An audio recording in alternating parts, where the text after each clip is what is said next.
चाहूंगा कि आप इस प्रोग्राम को हम शुरू करें, उससे पहले आपको ओपनिंग रिमार्क्स हम चाहेंगे।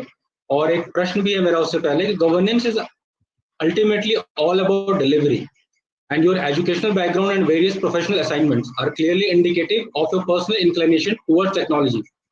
तो मेरा सवाल ये है सर आपसे कि my question is how you see technology as an enabler, वो कैसे सहायक हो सकती है for the last mile delivery of various government schemes. और अगर इसके संबंध में कुछ उदाहरण या एग्जांपल्स आप साझा करना चाहें जिससे कि हमारे दर्शक जो देख रहे हैं इसको लाइव, उन्हें भी इसके बारे में अच्छी जानकारी मिल सके।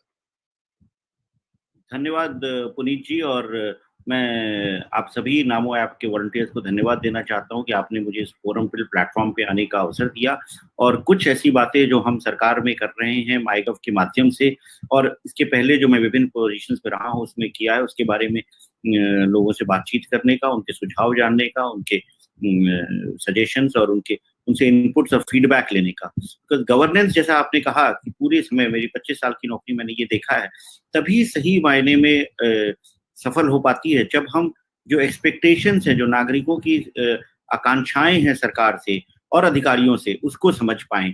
और इसको मैं कई मामलों में कहता हूं, जब एसडीएम के दिनों से और डीएम रहा मैं यूपी में और नागालैंड में उस दौरान से, तो सबसे बड़ी जो हमारे सामने चुनौती या चैलेंज होती है कि हम अपने सामने की मेज का सफर कर पाएं और उस पार जाके देख पाएं कि हमारे दफ्तर में जो भी व्यक्ति आता है या हमसे जो एक्सपेक्टेशंस लेकर के आता है वह क्यों आया है, उसका पर्सपेक्टिव क्या है, उसकी आकांक्षाएं क्या हैं, उसकी एक्सपेक्टेशंस क्या हैं, एंड देन हम सोचें कि किस वजह से हम उसको पूरा कर सकते हैं।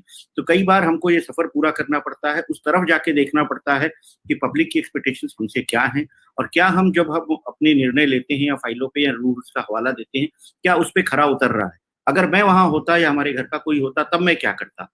तो वो करने के बाद काफी समस्याएं आसान हो जाती हैं और हमें निर्णय लेने में सहलता मिल जाती है और हम पब्लिक के हित की चीजों को करने में सफल हो पाते हैं।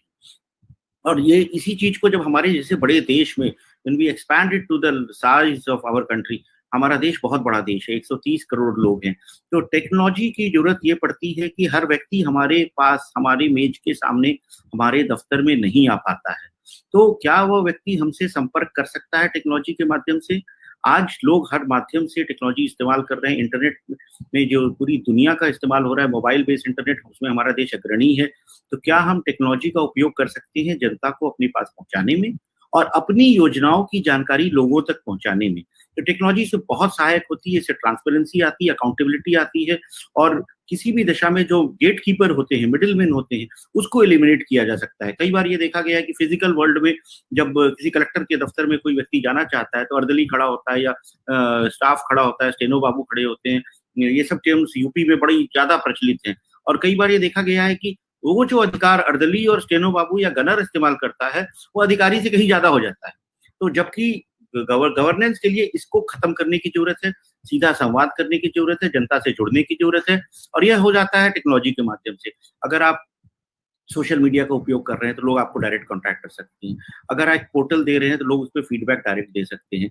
अगर एक ऐप है तो उसको आप आराम से अपने घर से लोग उसको इस्तेमाल कर सकते हैं और जो पिटीशंस है, जो दरखास्त है, जो एप्लीकेशन है, उसको ट्रैक कर सकते हैं। तो technology has been a great enabler schemes में ट्रांसपेरेंसी लाने के लिए, अकाउंटेबिलिटी मिलने के लिए और रिस्पॉन्सिबल गवर्नेंस इंश्योर करने के लिए। तो ये मैं ओपनिंग रिमार्क्स में कहना चाहूंगा इस आपके प्रश्न के संबंध में।